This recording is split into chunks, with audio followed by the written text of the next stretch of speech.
don't look at them, just ignore them. That's what we're looking at here. But where does the word ignorant come from? Well, believe it or not, it comes from the Latin. Coming from the researcher Peel says that it is to lack knowledge. The word in and then norus put together, and so therefore it's lacking knowledge. But there's ways of using this to your advantage too. One way is to lack eye contact. So here I am looking at the camera, and the normal version of things will be looking at the camera because the camera has somebody holding it and there's somebody there and you are watching, of course. But if I start looking like up to the left or up to the sky or even to my side or down and all of that, I'm ignoring somebody. I'm instantly doing that, and who knows what the reason is, but by lacking eye contact, a person will always naturally try to get your eyes visualized on the other person. By doing this though, you're distracting them. They might think you're untrustworthy, but if you're doing it for a reason, this is a tactic certainly that will work. It will lead others to ignore you then and to disengage, and maybe that's what you want them to do for whatever reason. You could also have closed body languages. So if I cross my arms, for example, or even if I just kind of put my hand on my face or my mouth, as if I'm kind of not wanting to say anything, and if people are looking for an answer from me, and I just and then look away,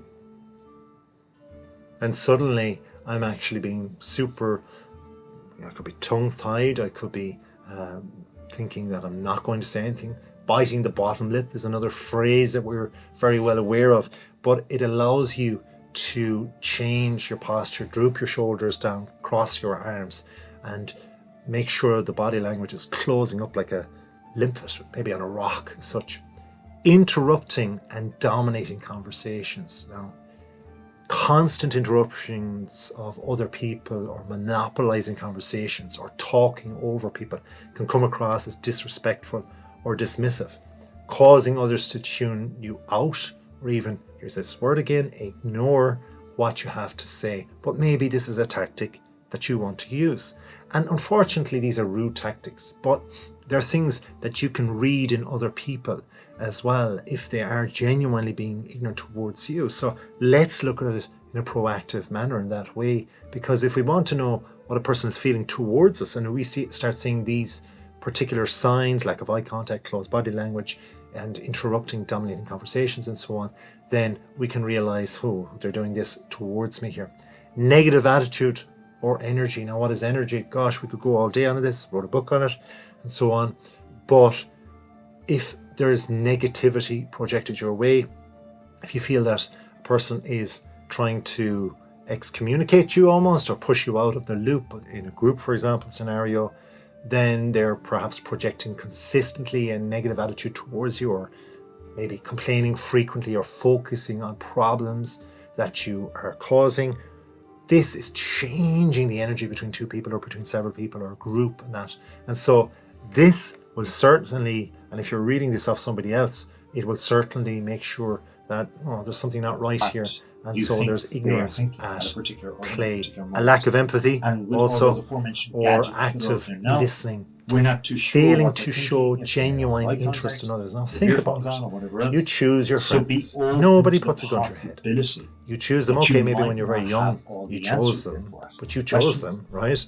You maybe have sat beside them in school, or you moved to sit beside them, or went to a different classroom, or a different school, or a club, or an organisation. Maybe you knew them from youth. But in your 20s, 30s, 40s, and so on, you consciously chose people. It was your choice. There was no advantage there, maybe in an educational setting, maybe in a workplace setting. Maybe you left that job, maybe they left that job, maybe there's no advantage anymore. Ask yourself why you need ignorant people who lack empathy in your life, or do you lack empathy in your life?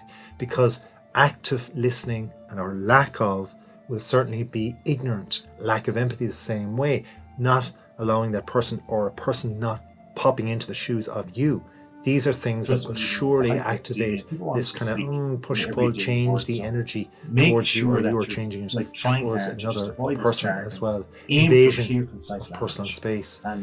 We all have this kind of sphere around us. And unless we have a lover or a person that is very private to us, like a partner, relevant or wife, or topics husband, or something like that that, might affect that person. they're not really their welcome into a perception. person's space. Maybe a family member can give us a hug, and that's okay, fair enough.